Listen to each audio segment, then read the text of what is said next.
Eccoci qua, sono ancora a Cagliari, Antonio Lai, qui per Teleregione, sono in compagnia di un vecchio amico nonché importantissimo assessore alle politiche sociali di Cagliari, Anselmo Piras. Ciao Anselmo, come andiamo? Bene, grazie. Partiamo dall'immagine meravigliosa che abbiamo in questo mega quadrone che rappresenta la consegna delle chiavi della città allo sbarco dei piemontesi. Ecco qua, quindi questo dovrebbe essere, scusa se non vorrei sbagliare, Giovanni Angioi, l'altro invece è Carlo Alberto di Savoia. Ecco, tu mi facevi notare che è come se i piemontesi non ci guardassero neanche in faccia, cioè non guardassero la rappresentativa locale. Oggi i tempi sono cambiati, ovviamente per fortuna sono cambiati in bene. Oggi i Savoia al limite possono frequentare il Festival di Sanremo con anche risultati non male, giusto? Però diciamo questo, ci sono altri problemi, politiche sociali, impegno del comune su questo fronte, siamo in grado di guardare i poveri in faccia? Sì, il Marchinauti qui rappresentava la terra di conquiste da parte dei vari dittatori nei confronti della Sardegna, e facevo notare proprio prima che i conquistadores non guardavano in faccia assolutamente chi gli stava consegnando le chiavi della città. Per tornare alla domanda che faceva lei prima, io potrei fare io una domanda a me stesso: ma considerato adesso che quelli a sinistra, i cagliaritani, rappresentavano i poveri, gli altri rappresentavano i ricchi, voi continuate, voi amministrazione, a non guardare in faccia i poveri o potete guardarli in faccia serenamente? Questa è l'autodomanda che mi faccio rispetto alla sua.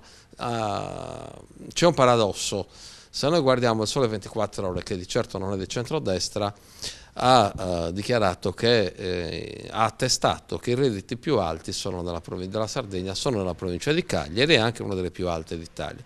Paradossalmente a questo risultato, cioè vuol dire che il contesto socio-economico della città di Cagliari e della provincia in generale, perché quando si parla di Cagliari si parla della sua provincia e soprattutto della sua area vasta, che è quasi una provincia, l'humus imprenditoriale ha avuto dei risultati per via degli investimenti che vengono fatti dai privati.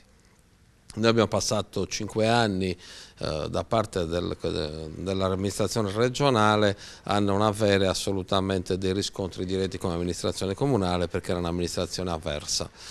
Nonostante questo, gli investimenti da parte dell'amministrazione comunale di Cagliari sono stati abbastanza importanti. Il sindaco di Cagliari ha cercato di basare tutte le sue progettazioni verso il volano dell'economia, che nel bene o nel male si è mosso da quando c'è il sindaco Floris, anche e non esclusivamente con le costruzioni. Noi abbiamo trasformato negli anni 37 zone, le cosiddette scandalose da parte dell'opposizione, zone BS3 asterisco, che erano 37 zone incolte, 37 zone non a giardino, 37 zone distrutte, le abbiamo trasformate in 37 zone eccellenti, laddove noi con un accordo con i privati abbiamo permesso che loro costruissero come prevedeva il PUC di Cagliari, e in cambio, oltre alle costruzioni, quindi il problema delle abitazioni,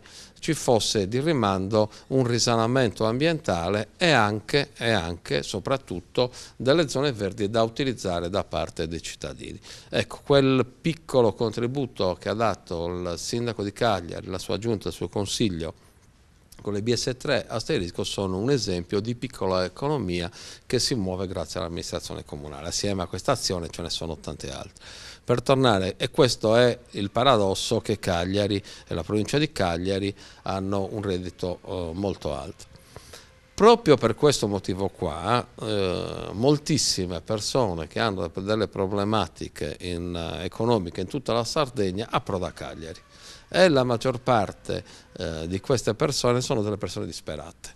Basta guardare l'elenco, basta prendere la residenza e stare 2 anni, si può entrare paradossalmente nella graduatoria per avere la concessione delle case popolari, se ce ne fossero. Però la gente questo non lo capisce e viene da fuori, perché sa che qui c'è un ottimo sistema di politiche sociali grazie al fatto che il sindaco Emilio Floris ha privilegiato la parte del bilancio alle politiche sociali, oltre a quelle imprenditoriali.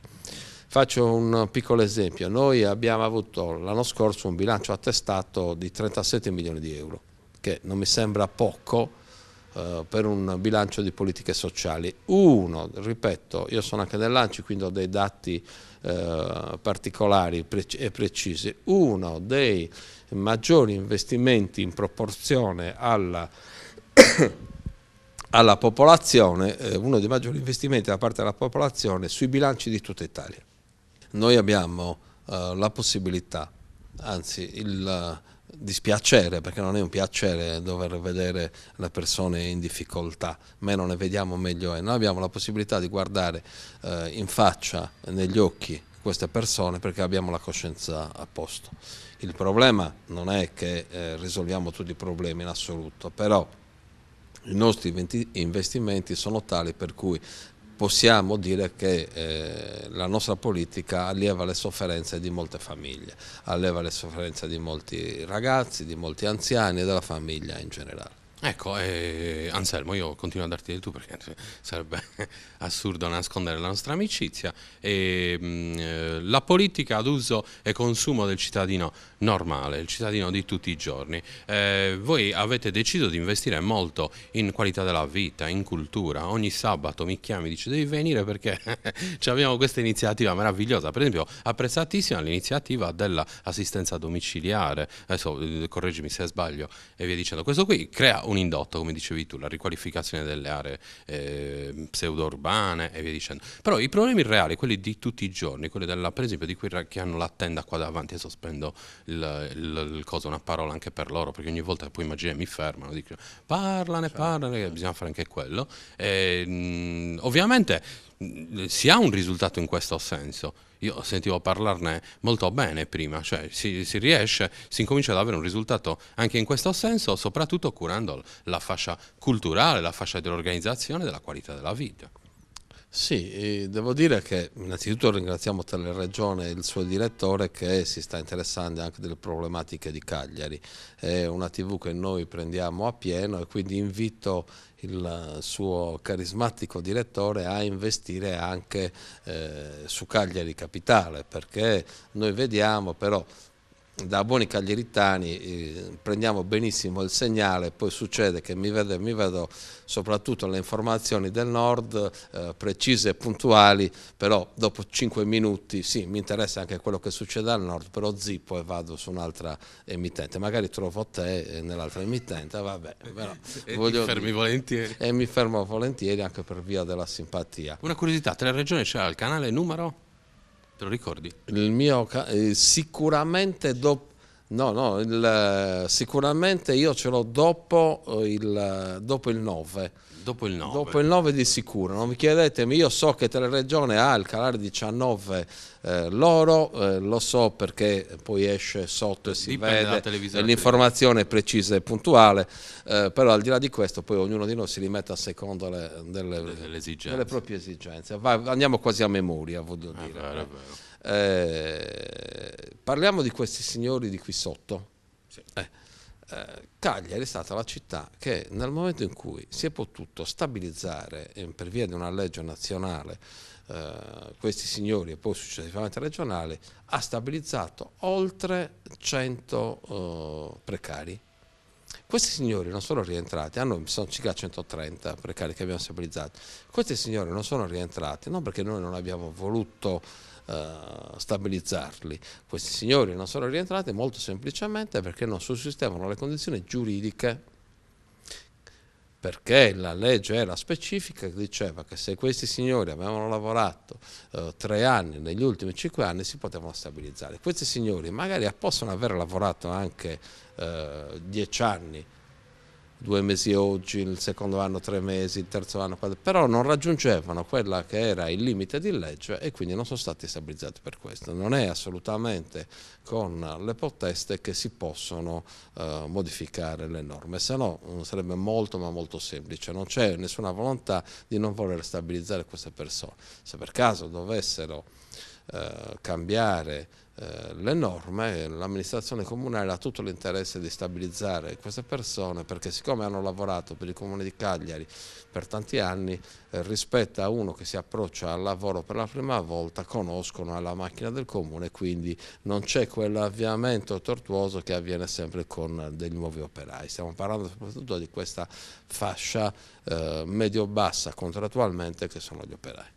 Fantastico, carissimo assessore, un'altra parola da spendere sul tuo operato, sul tuo assessorato, qualche persona da ricordare, dai, almeno una la ricordiamo, il tuo generale di ferro, la tua, la tua grandissima Adallai, perché bisogna dirlo, insomma, siete due anfitrioni. No, io devo dire che se il nostro assessorato va bene, perché ho una struttura d'oro, è quasi tutto al femminile, al 90%, tu lo sai, che è degnamente diretta dalla dottoressa Allai, che noi conosciamo tutta come persona super ultra efficiente, e proprio questo efficientismo fa sì che sia sempre discussa su qualsiasi risoluzione di problematica che lei risolve molto in fretta. Lei è sempre discussa, perché chi emerge maggiormente ha sempre contro delle persone, spesso e quasi sempre non viene apprezzata quelle che sono la velocità. Oltretutto il nostro assessorato è un assessorato che ha bisogno di decisione immediata, e la perfetta sintonia con la dottoressa Allai, devo dire con tutta la struttura, fa sì che i tempi vengano accorciati di molto. Cioè, per un intervento normale in un altro comune ci vuole una settimana, noi siamo in grado, grazie all'efficientismo di Ada e di tutta la struttura, noi siamo in condizione, lo dico tranquillamente, di fare la stessa cosa in metà del tempo. Il lavoro dell'assessore è un lavoro importante, è un lavoro attento, io lo ringrazio per la sua attenzione e la sua disponibilità. Assessore, ti saluto con affetto. Salutiamo... Salutatemi il direttore, salutatemi. Esatto, salutiamo il direttore al quale restituiamo la linea, salutiamo anche, che ne so, qui si vede in tutta la Sardegna, però è un emittente che viene da Sassari, saluto di Sassari. No, noi, a parte la problematica Cagliari-Torres con i sassaresi e questioni anche di banca, perché loro sono sempre stati più ricchi negli anni avendo le banche lì e l'economia, però dai dati che abbiamo l'economia si sta spostando qui, quindi penso sicuramente che un attento direttore come il vostro, il dottor De Santi, noto come? Paul, non lo so come è noto, Paul, perché non vorrei fare il io quando sento il direttore dicono Paul, non dicono De Santi, Paul De Santi. Il direttore Paul De Santi, penso che non so come e con chi dovrà mettere telecamere qui a Cagliari. Fantastico, quindi ragazzi, a prestissimo, vi rendo la linea. Ciao Paul, visto che ci siamo, a voi.